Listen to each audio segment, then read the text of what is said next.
আপনাকে যারা হিংসা করেছে তারা এবারে পড়বে চরম বিপদে। কিন্তু কেন আর কিভাবেই বা পড়বে, সে কথাই রইল আজকের পর্বে। নমস্কার বন্ধুরা, প্রেরণা বাংলা মোটিভেশন চ্যানেলের আজকের পর্বে সবাইকে আমন্ত্রণ জানাই। আশা করি সকলে ভালো আছেন, সুস্থ আছেন। স্বামী সুহিতানন্দজি একদিন বলছেন, ইউরোপের গ্রিস দেশে এক ধরনের লোক ছিল জানো তো, যারা মানুষের মধ্যে খালি খারাপটা দেখত। মানুষের মধ্যে মন্দ জিনিস দেখতে দেখতে তারা ম্যান হেটার হয়ে উঠেছিল, অর্থাৎ মানুষ দেখলেই তারা তাদের ঘৃণা করত। তাদের মধ্যে কোনো উচ্চ দর্শন ছিল না, শুধু বাইরের দৃষ্টি ছিল, অর্থাৎ বাহ্য দৃষ্টি ছিল। আর সেখানে একজন মানুষ ছিল যে সব সময় একটা লণ্ঠন নিয়ে ঘুরে বেড়াতো। কোনো মানুষকে দেখলেই লণ্ঠন তুলে নিয়ে দেখতো যে তার মধ্যে মনুষ্যত্ব আছে কি না। সে দেখতো কারো মধ্যেই তো মানবিক সত্তা নেই। লোকে তাকেই পাগল ভাবত।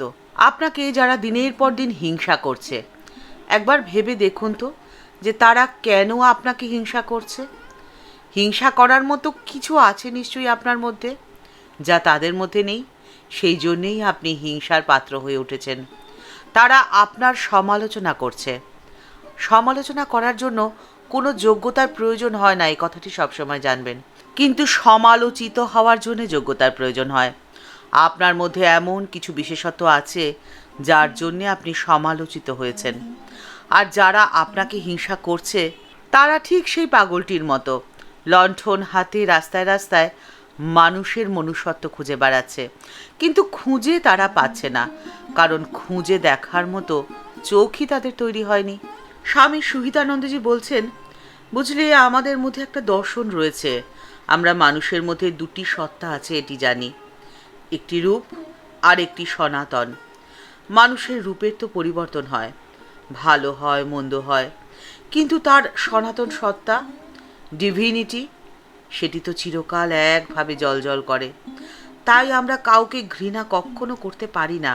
আপনাকে যারা দিনের পর দিন হিংসা করছে, সমালোচনা করছে, তাদের জীবনের প্রথম যে ক্ষতিটি হবে সেটি হলো তাদের জীবনের উন্নতি বাধাগ্রস্ত হবে।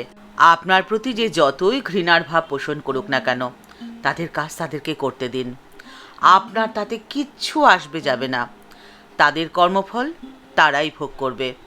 তাদের উন্নতির পথ তারা নিজে হাতে রোধ করে দেবে, কারণ ঈশ্বর প্রত্যেকের প্রতি সমান বিচার করেন। তাদের কর্মফল তাদেরকে ঠিক দেবেন। আপনাকে তো কিচ্ছু করতে হবে না, কিন্তু আপনি যদি বিনিময়ে তাদের প্রতি ঘৃণার মনোভাব পোষণ করেন, তাহলে আপনার কর্মফল আপনি কিন্তু পাবেন। তাই সাবধান, সব সময় সতর্ক থাকবেন। এখন আপনার মনে হতেই পারে, ঈশ্বর কোথায়, তিনি কি সত্যিই রয়েছেন? ঠিক এরকমই প্রশ্ন করেছিলেন এক ভক্ত স্বামী সুহিতানন্দজিকে। ভক্ত স্বামীজিকে প্রশ্ন করেছিলেন, ভগবান যদি থেকেই থাকেন তবে ভগবানকে জগতের মধ্যে দেখা যায় না কেন? উত্তরে স্বামীজি বললেন, তিনি কিভাবে জগতে থাকেন এ কথাটি শোনো। তিনি থাকেন 3 রকমভাবে, তিনি লীলা করেন 3 রকমভাবে। প্রথম, সৃষ্টি লীলা।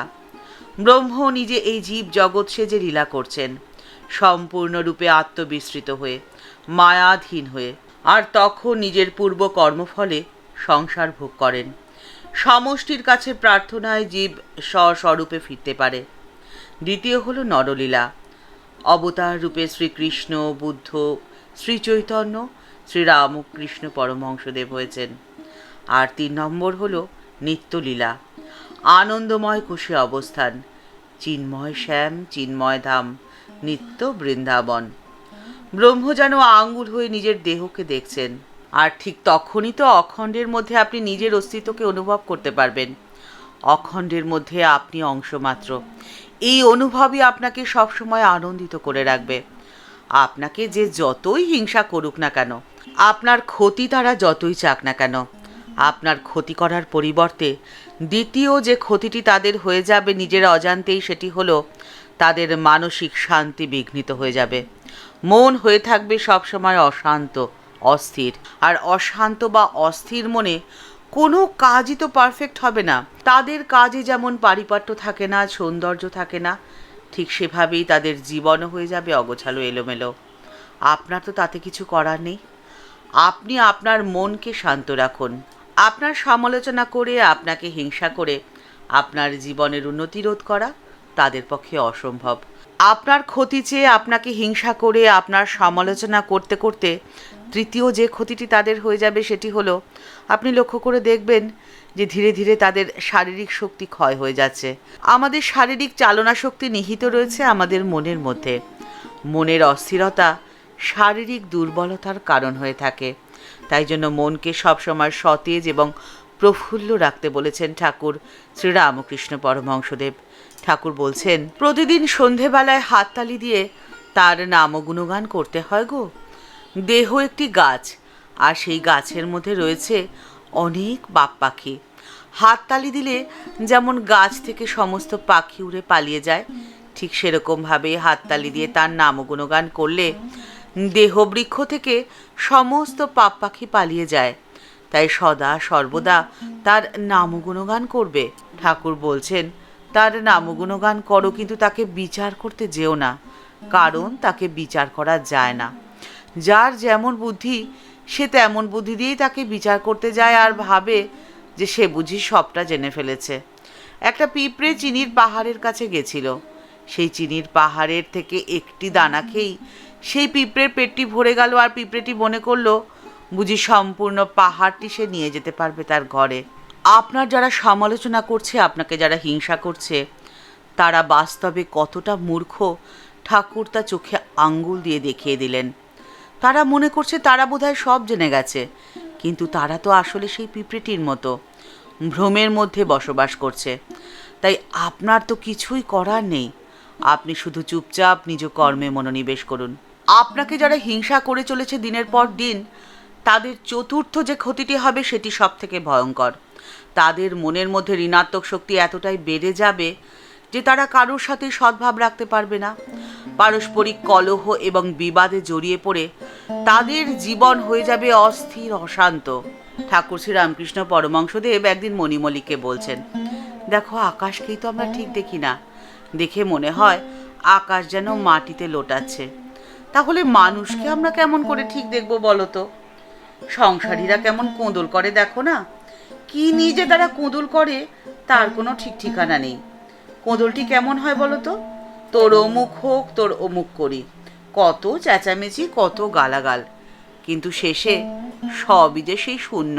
এই সংসার যে শুধু ধোকার টাটি তা তো নয়, এই সংসার মজার কুটিও হতে পারে।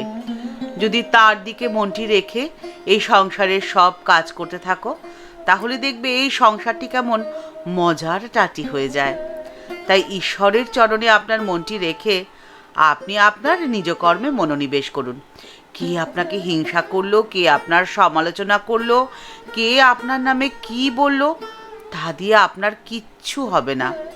আপনার জীবন আপনার মতো করে গড়ে তুলুন, আপনি থাকবেন সদা আনন্দময়। ঠাকুরমা ও স্বামীজির চরণে প্রণাম জানিয়ে আজকের পর্ব এই পর্যন্তই। দেখা হচ্ছে পরের পর্বে। আজকের পর্বের উপস্থাপনা যদি আপনার ভালো লেগে থাকে তাহলে লাইক বাটনটি প্রেস করে দেবেন, আর আপনার মতামতটি কমেন্টস বক্সের মধ্যে জানালে আমাদের ভালো লাগবে। আমাদের এই চ্যানেলকে ভালোবেসে যারা আপন করে নিয়েছেন তাদের জানাই ভালোবাসা, শ্রদ্ধা ও প্রণাম। কিন্তু যারা এখনও এই চ্যানেলটি সাবস্ক্রাইব করেনি তাদের কাছে বিনীত অনুরোধ রইল এই চ্যানেলটি সাবস্ক্রাইব করে বেল বাটনটা ক্লিক করে দিয়ে অল বাটনটিতে ক্লিক করে দেওয়ার জন্যে। তাহলে এই চ্যানেলে ভিডিও আপলোড হওয়ার সাথে সাথেই আপনার কাছে নোটিফিকেশান চলে যাবে।